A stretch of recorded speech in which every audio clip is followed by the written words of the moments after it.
Tonight is the 15th of August, 2011, and this is the third night now. We're talking on the Udana Suttas. Now we come to chapter 5, Sona Vaga. The first sutta is 5.1, Raja Sutta. Thus have I heard. At one time the Lord was staying near Savatthi in the Jeta wood at Anathapindika's monastery.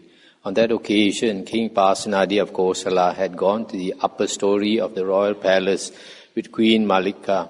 Then King Pasenadi of Kosala said to Queen Malika, "Is there anyone, Malika, dearer to you than yourself?"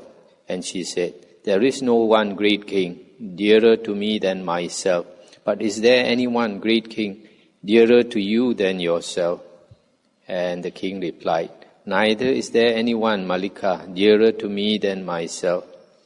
Then King Pasenadi of Kosala descended from the palace and went to visit the Lord. On approaching the Lord, he prostrated himself, sat down to one side, and reported this conversation. Then on realizing its significance, the Lord uttered on that occasion this inspired utterance. On traversing all directions with the mind, one finds no one anywhere dearer than oneself. Likewise, everyone holds himself most dear. Hence, one who loves himself should not harm another. This sutta actually we found this sutta also, I think, in the Anguttara Nikaya, I think, under the Pasenadi. Is it the Sangyutta Nikaya, under the Kosala Sangyutta, I think. So this sutta tells us that there is no one dearer to ourselves than our own self. This reminds me, many years ago in Penang, one old lady, she asked her daughter to contact us, to go to her house. The husband was dying of old age, and he should have died 3 months ago according to the doctor, but he kept clinging to life, and the wife told us, the wife was very old, the wife told us that when he was still able to talk, the husband said to the wife, he knew that he was going, he asked the wife to go with him. So the wife got frightened. Even though the wife loved the husband, when you are on your deathbed, you ask your wife to go with you, you think she will go? 5.2, Appayuka Sutta. Thus have I heard. At one time the Lord was staying near Savatthi in the Jeta wood at Anathapindika's monastery. Then the Venerable Ananda, on emerging from seclusion in the evening, approached the Lord, prostrated himself, sat down to one side and said, "It is wonderful, revered sir. It is marvelous, revered sir. How short-lived was the Lord's mother. 7 days after the Lord was born, the Lord's mother died and was reborn into the Tusita group of Devas." And the Buddha said, "So it is, Ananda. Short-lived are the mothers of Bodhisattvas. 7 days after Bodhisattvas are born, their mothers die and are reborn into the Tusita group of Devas." Then on realizing its significance, the Lord uttered on that occasion this inspired utterance. Whatever beings are born or will be born, they will journey on leaving the body, knowing that all must be abandoned. A skillful one, ardent, should lead the holy life. This sutta, to me, it's a bit doubtful whether it's spoken by the Buddha, because in the Vinaya books, the Buddha says not all Buddhas are the same. Some they teach little Dhamma Vinaya, some teach a lot. The length of their sasana also varies. But here he's saying that all the mothers of the Buddhas to be will die after 7 days. This might be peculiar to our Sakyamuni Buddha, but it's a bit doubtful whether all Buddhas are like that. But the verses are important. That here the Buddha is saying, if you know that after death you have to leave the body and be reborn, then you should lead the holy life. 5.3 Suppa Buddha Kuti Sutta. Thus have I heard. At one time the Lord was staying near Rajagaha in the bamboo wood at the squirrel's feeding place. At that time there was in Rajagaha a leper called Suppa Buddha, a poor, pitiable, wretched person. Now on one occasion the Lord was sitting teaching Dhamma, surrounded by a large gathering. Suppa Buddha, the leper, saw in the distance that a large group of people had collected together, and on seeing it he thought, surely some food is being distributed. Suppose I were to approach that large group of people, I might well get some food there. So Suppa Buddha, the leper, approached that large group of people and saw the Lord sitting and teaching Dhamma surrounded by that large gathering. On seeing it, he thought, there is no food being distributed here. This is the recluse Gotama teaching Dhamma in the assembly.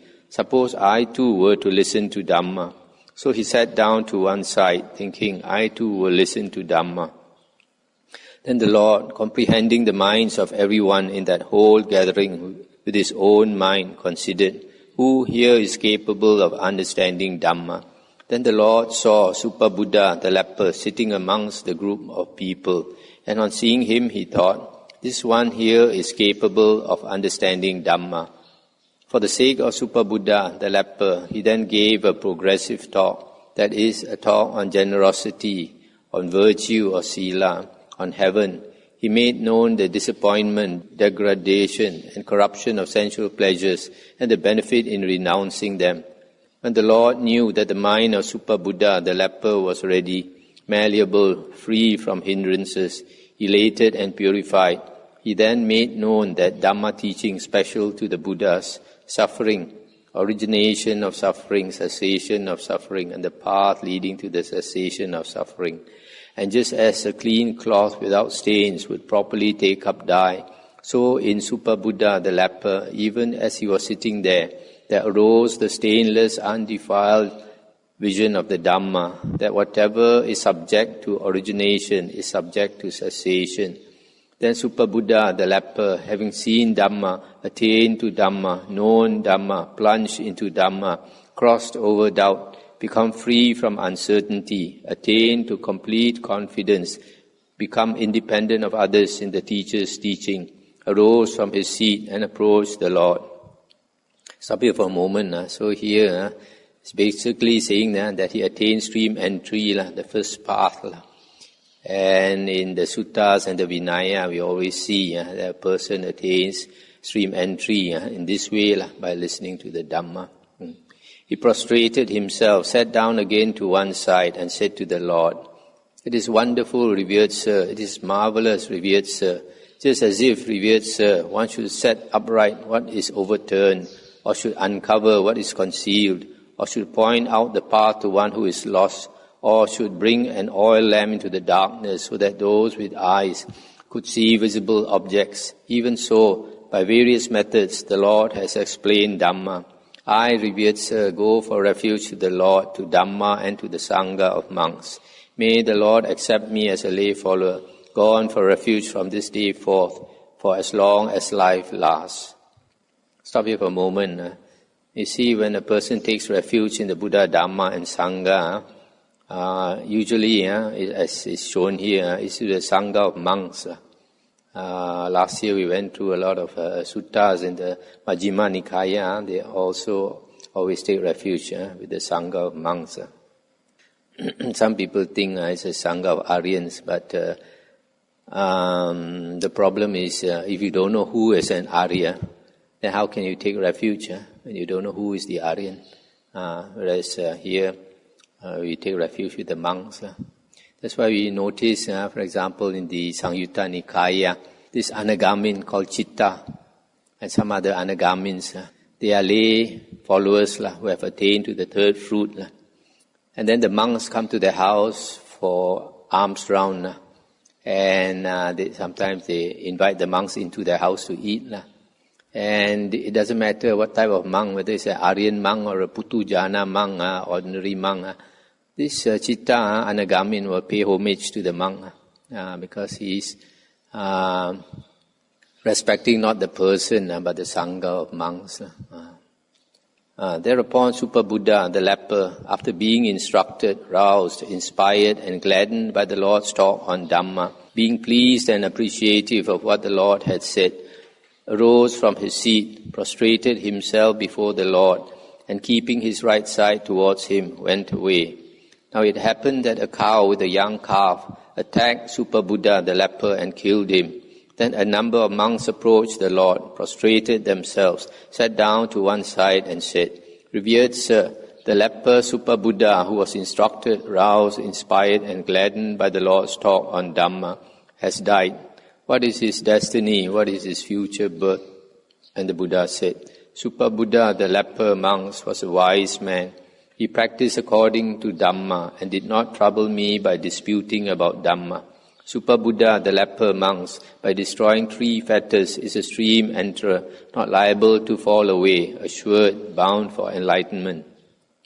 When this was said, a certain monk asked the Lord, "Revered Sir, what was the cause? What was the reason? The Super Buddha, the leper, was a poor, pitiable, wretched person." And the Buddha said, "Formerly, monks, Super Buddha, the leper, was the son of a rich merchant in this very Rajagaha. While being conducted to the pleasure garden, he saw Tagarasiki, the Pacheka Buddha, entering the city for alms food. And on seeing him, he thought, 'Who is that leper wandering about?' And having spat at him and disrespectfully turned his left side towards him, he went away. Through the ripening of just that deed, he suffered in hell for many years, for many hundreds of years, for many thousands of years, for many 100,000s of years. And through the residual result of just that deed, he became a poor, pitiable, wretched person in this very Rajagaha. But on meeting with the Dhamma Vinaya made known by the Tathagata, he acquired faith, virtue, learning, relinquishment, and wisdom. Thus, upon the dissolution of the body after death, he re-arose in a happy realm, in a heavenly world, in companionship with the Devas of the Tavatimsa heaven. There he surpasses the other Devas in beauty and splendor." Then on realizing its significance, the Lord uttered on that occasion this inspired utterance. As a man with good eyesight on a journey would endeavor to avoid any dangerous place, so too a wise man in the world of the living should avoid demeritorious deeds. This Pacheka Buddha, because these Pacheka Buddhas, they dwell alone in the forest, and because he's already a Buddha, enlightened, doesn't care very much for his body. Probably his body was very dirty. Clothes also are shabby and torn here and torn there. So this man is so rich. That's a problem when a person is born into a rich family and spoiled from young. They tend to be very arrogant. It's different if a person, when he was young, the family was poor, and then he worked his way up to the top.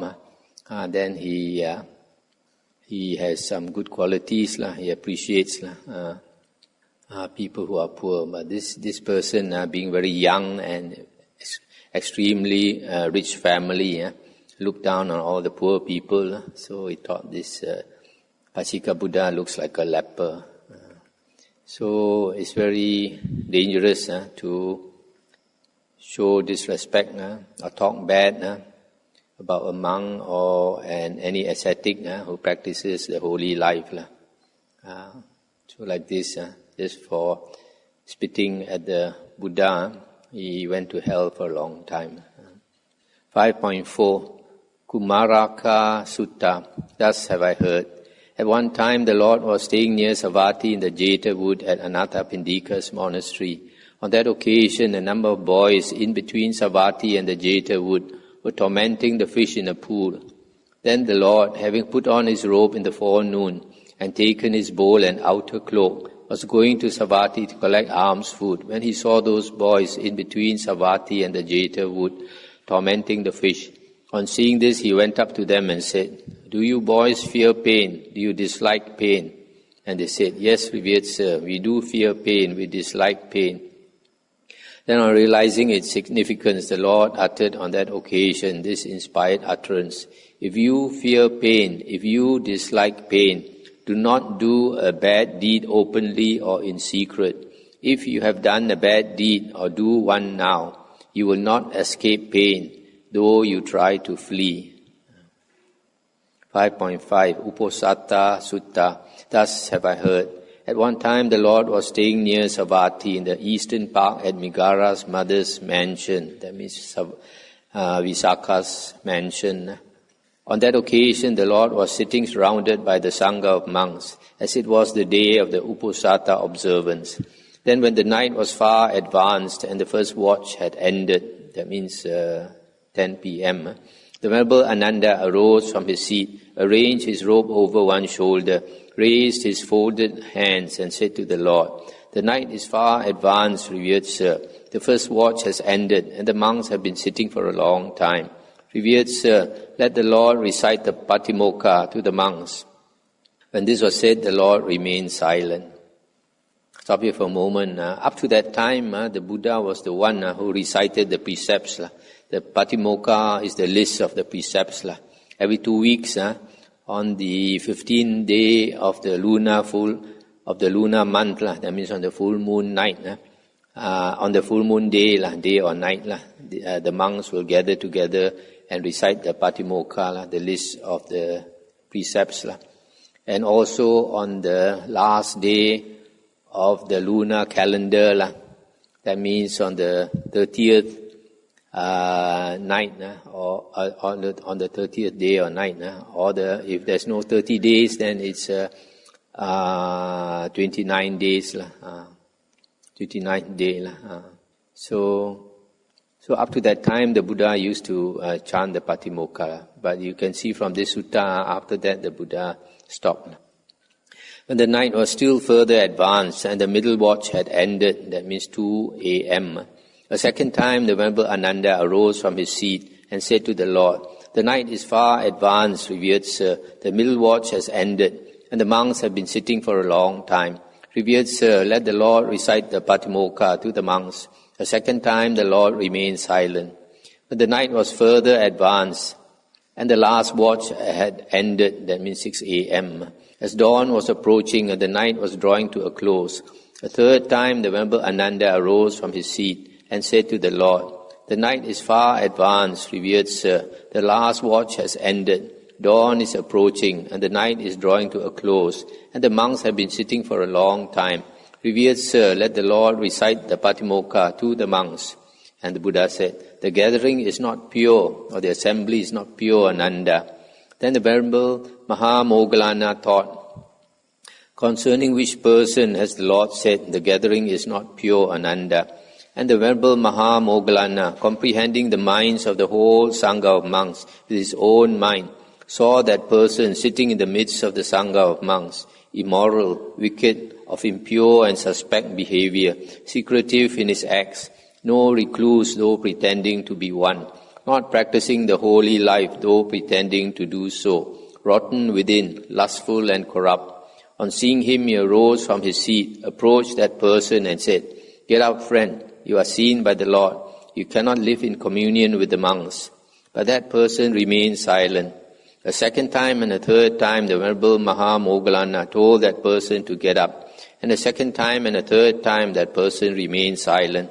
Then the Venerable Mahamoggallana took that person by the arm, pulled him outside the gate and bolted it. Then he approached the Lord and said, "Revered Sir, I have ejected that person. The assembly is quite pure. Revered Sir, let the Lord recite the Patimokkha to the monks." And the Buddha said, "It is strange, Moggallana, it is remarkable, Moggallana, how that stupid person should have waited until he was taken by the arm." Then the Lord addressed the monks, "From now on, monks, I shall not participate in the Uposatha observance or recite the Patimokkha. From now on, you yourselves should participate in the Uposatha observance and recite the Patimokkha. It is impossible, monks, it cannot happen that the Tathagata should participate in the Uposatha observance and recite the Patimokkha with a gathering that is not pure." Stop here for a moment. So you see this corrupt monk, even after he was found out and asked to leave, he refused to leave. And after asking him 3 times, Venerable Mahamoggallana thought the soft approach cannot do, must use the hard approach. So, threw him out. So you see, during the Buddha's time, they also have a gate. So the gate of the monastery is our boundary. Last time, Sima actually means the boundary of the land. And all the monks inside the boundary of that land is one Sangha. They have to come together to recite the Patimokkha every 2 weeks. Later, they started to shrink the boundary until nowadays they talk about the Sima Hall. But during the Buddha's time, there was no such thing as a Sima Hall. The hall was called a Uposatthagara, Uposatha Hall. So actually the word Sima Hall is wrong. Sima is boundary. How can the boundary be a hall? Okay, then the Buddha said, monks, there are these 8 wonderful and marvelous qualities of the great ocean, seeing which the Asuras delight in the great ocean. What are the 8? Stop here for a moment. The Asuras originally were in the heaven of the 33 together with the Sakadeva Raja and his devas. Heaven of the 33 is the Tavatimsa heaven. And then the Asuras used to fight with the Sakadeva Raja and his devas. And one day, when the Asuras who liked to drink liquor, when the Asuras were drunk, Sakadeva Raja and his devas caught them and threw them out of the heaven into the great ocean. So they stay in the ocean. This is not our ocean, this is the heaven, the ocean in the heaven. What are the 8? The great ocean, monks, gradually shelves, slopes and inclines, and there is no sudden precipice or no sudden sharp drop. Since the great ocean gradually shelves, slopes and inclines, this is the first wonderful and marvelous quality of the great ocean, seeing which the Asuras delight in the great ocean. Number 2, furthermore, the great ocean is stable and does not exceed the limits of the tide line. This is the second wonderful and marvelous quality of the great ocean. 3, furthermore, the great ocean does not tolerate a dead body, for when there is a dead body in the great ocean, it soon conveys it to the shore and casts it up on dry land. This is the third wonderful and marvelous quality of the great ocean.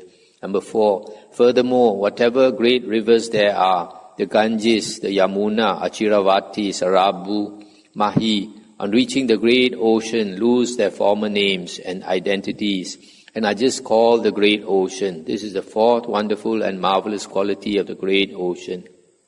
Number 5, furthermore, although the rivers of the world flow into the great ocean and showers of rain fall from the sky, no lessening or filling up of the great ocean is evident. This is the fifth wonderful and marvelous quality of the great ocean. Number 6, furthermore, the great ocean has one taste, the taste of salt. This is the sixth wonderful and marvelous quality of the great ocean. Number 7, furthermore, the great ocean contains many precious substances, various precious substances such as these: pearl, crystal, beryl, conch, quartz, coral, silver, gold, ruby, and cat's eye. This is the seventh wonderful and marvelous quality of the great ocean. Number 8, furthermore, the great ocean is the abode of mighty creatures, of such creatures as these: the Timi, Timingala, Timira, Pingala, Asuras, Nagas, and Gandhabas. There exist in the great ocean beings 100 yojanas in size, that means 1,000 kilometers in size. Beings 200, 300, 400, and 500 yojanas in size. That means 5,000 kilometers long. This is the eighth wonderful and marvelous quality of the great ocean. These monks are the 8 wonderful and marvelous qualities of the great ocean, seeing which the Asuras delight in the great ocean. Similarly, monks, there are 8 wonderful and marvelous qualities in this Dhamma Vinaya. seeing which monks delight in this Dhamma Vinaya. What are the 8? 1. Just as the great ocean gradually shelves, slopes and inclines, and there is no sudden precipice, so also in this Dhamma Vinaya, there is a gradual training, a gradual course, a gradual progression, and there is no sudden penetration to final knowledge. Since in this Dhamma Vinaya there is a gradual training, this is the first wonderful and marvelous quality in this Dhamma Vinaya, seeing which monks delight in this Dhamma Vinaya. I'll stop here for a moment. So progress on the spiritual path is very gradual one. There is no sudden attainment of some insight where you become enlightened or what. Although there is attainment of insight, but it comes after years of practice. Unless in your previous life you already cultivated a lot. Number 2, just as the great ocean is stable and does not exceed the limits of the tide line, so also my disciples do not transgress a training rule laid down by me for discipline for disciples, even for the sake of their lives. This is the second wonderful and marvelous quality in this Dhamma Vinaya. Number 3, just as the great ocean does not tolerate a dead body, but casts it up on dry land, so also whatsoever person is immoral, wicked, of impure and suspect behavior, secretive in his acts, no recluse though pretending to be one, not practicing the holy life though pretending to do so, rotten within, lustful and corrupt, the Sangha does not associate with him, but when it has met together, soon throws him out. Even though he may be sitting in the midst of the Sangha of monks, yet he is far from the Sangha, and the Sangha is far from him. This is the third wonderful and marvelous quality in this Dhamma Vinaya. Number 4, just as whatever great rivers there are, on reaching the great ocean, lose their former names and identities, and are just called the great ocean.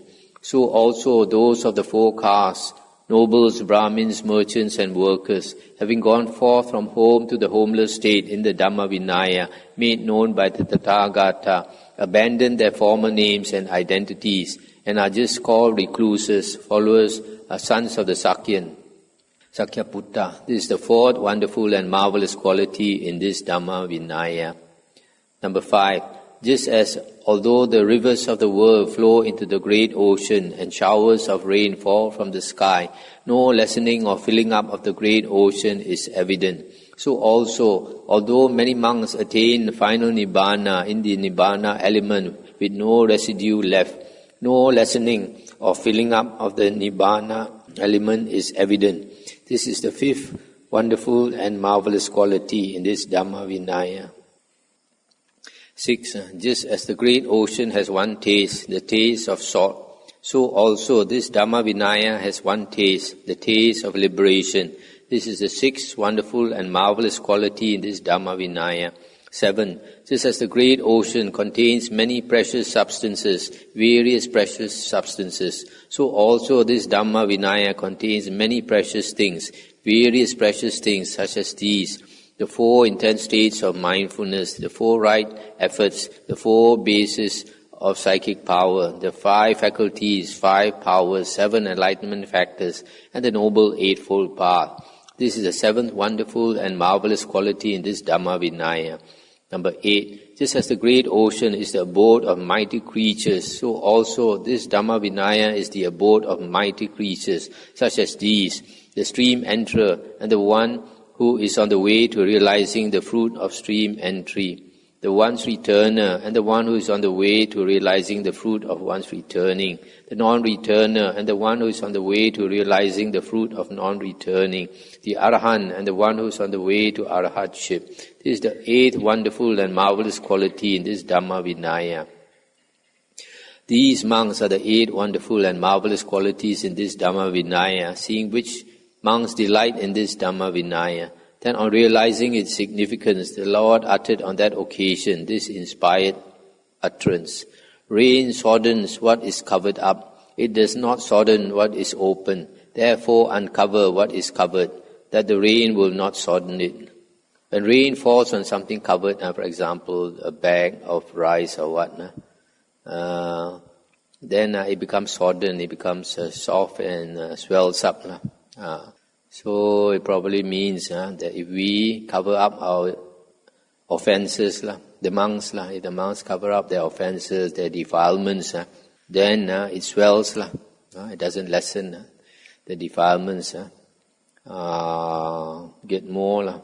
But if they open it up, that means they confess to another monk, then they reduce their defilements. So rain could probably refer to time. Time softens what is covered up. That means your defilements that are covered up. Okay, 5.6 Sona Sutta. Thus have I heard. At one time the Lord was staying near Savatthi in the Jeta wood in Anatta Pindika's monastery. At that time the Venerable Mahakachana was staying among the people of Avanti near Kuraragara on Pavata hill with the lay follower Sona Kotikana as his supporter. Now while the lay follower Sona Kotikana was in seclusion, this train of thought arose in his mind. According to how Master Mahakachana teaches Dhamma, it is not easy for one living at home to practice the holy life, wholly fulfilled, wholly purified and polished like a conch shell. Suppose I were to have my hair and beard shaved or clothe myself in yellow robes and go forth from home to the homeless state. So the lay follower Sona Kotikana went to the Venerable Mahakachana, prostrated himself, sat down to one side and said, "Just now, revered sir, while in seclusion, I thought, according to how Master Mahakachana teaches Dhamma, it is not easy to practice the holy life at home." And he said, "Allow me, revered Master Mahakachana, to go forth." When this was said, the Venerable Mahakachana replied to the lay follower Sona Kotikana, "Sona, it is hard to lead the holy life with its one meal a day and sleeping alone for the rest of one's life. Come now, Sona, devote yourself to the teaching of the Buddhas while remaining a householder, and try for a limited period to lead the holy life, eating one meal a day and sleeping alone." I stop here for a moment.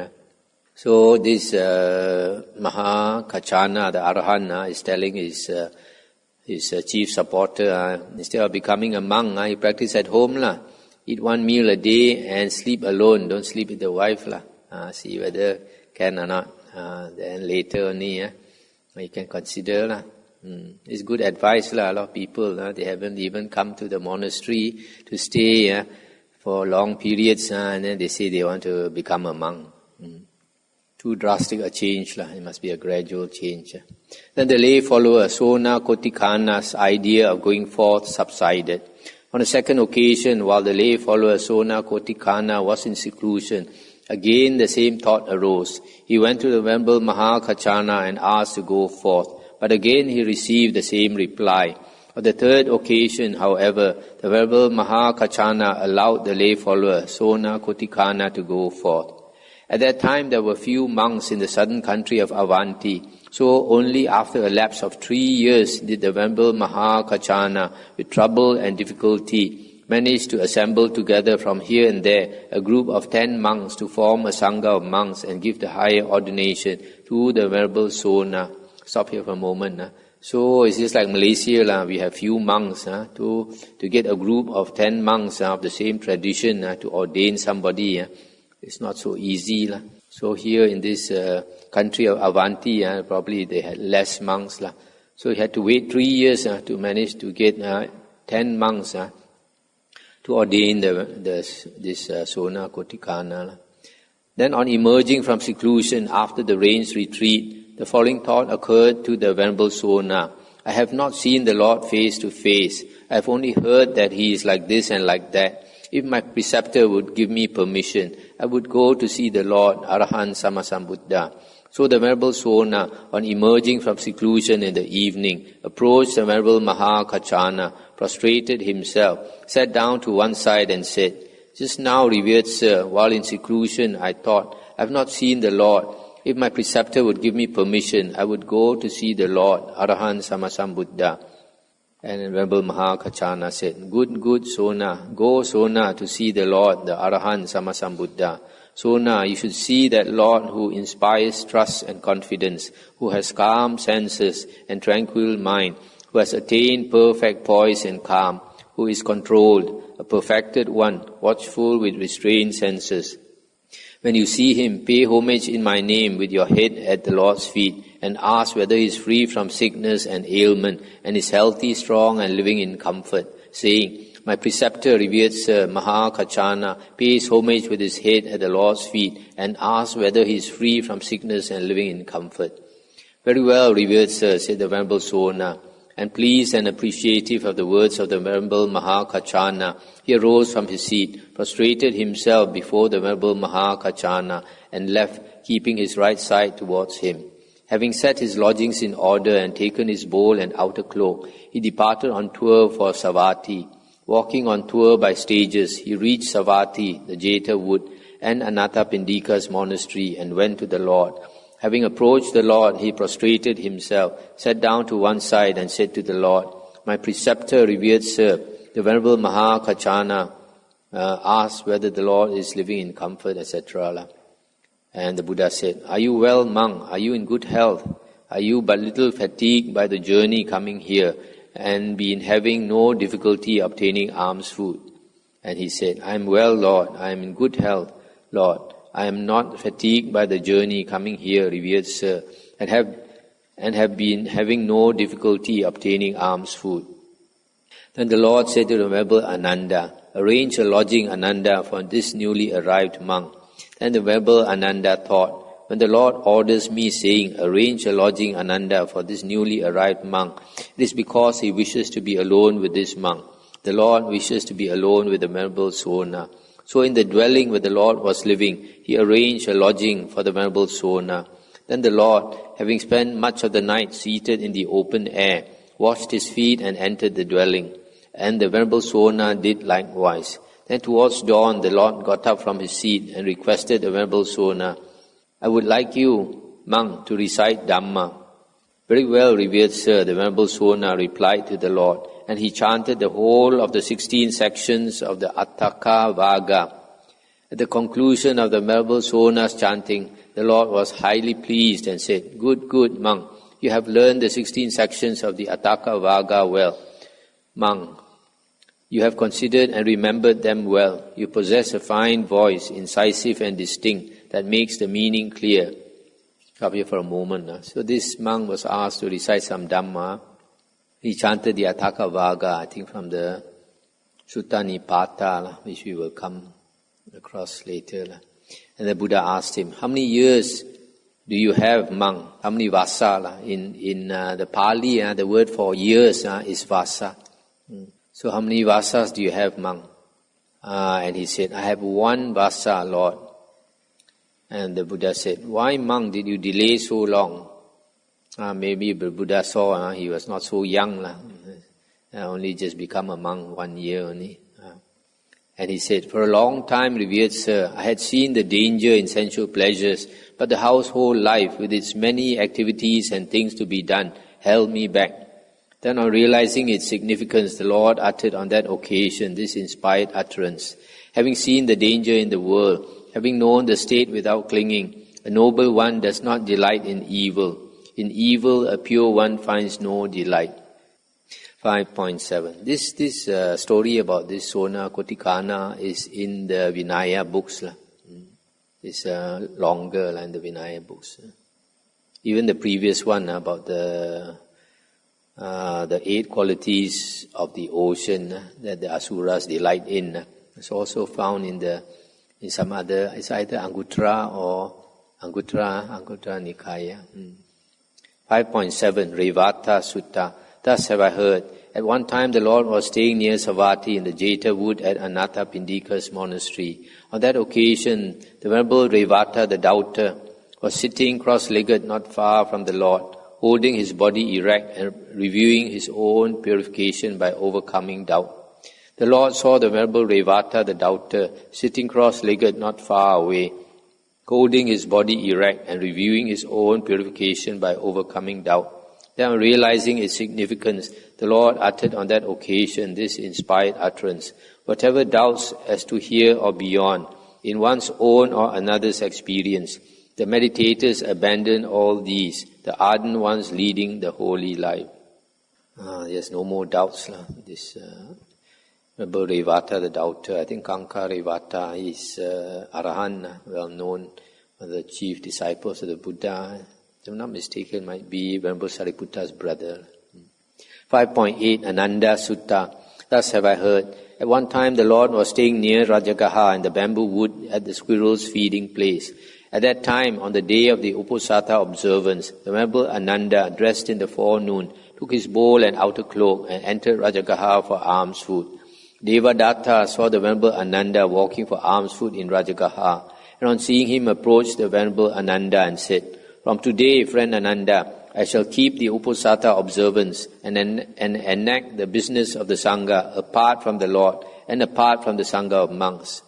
Then the Venerable Ananda, having walked in Rajagaha for alms food and returned after the meal, approached the Lord, prostrated himself, sat down to one side and said to the Lord, "Revered Sir, I had dressed in the forenoon, taking my bowl and outer cloak, and entered Rajagaha for alms food. Devadatta saw me and said, 'From today I shall keep the Uposatha observance,' etc., etc., apart from the Sangha of monks. Today, revered Sir, Devadatta will divide the Sangha. He will keep the Uposatha observance and enact the business of the Sangha separately." Stop here for a moment.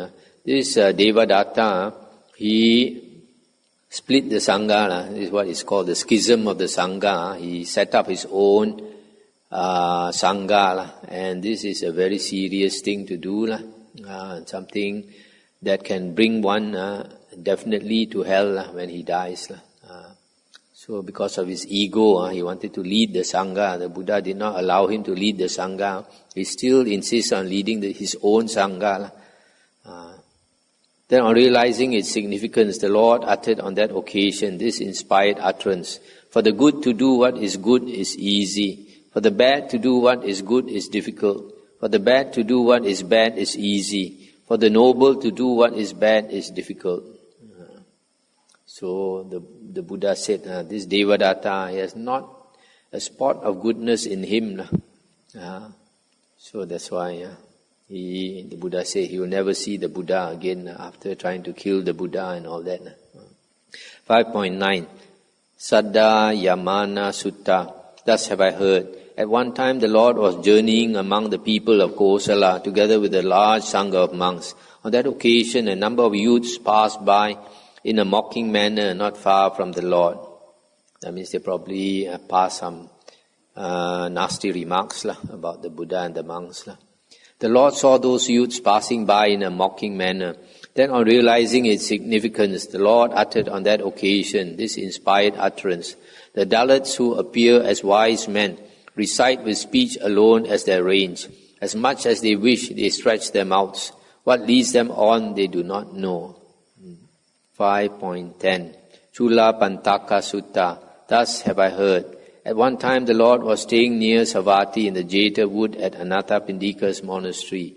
On that occasion the Venerable Chula Pantaka was sitting cross-legged not far from the Lord, holding his body erect, having set up mindfulness before him.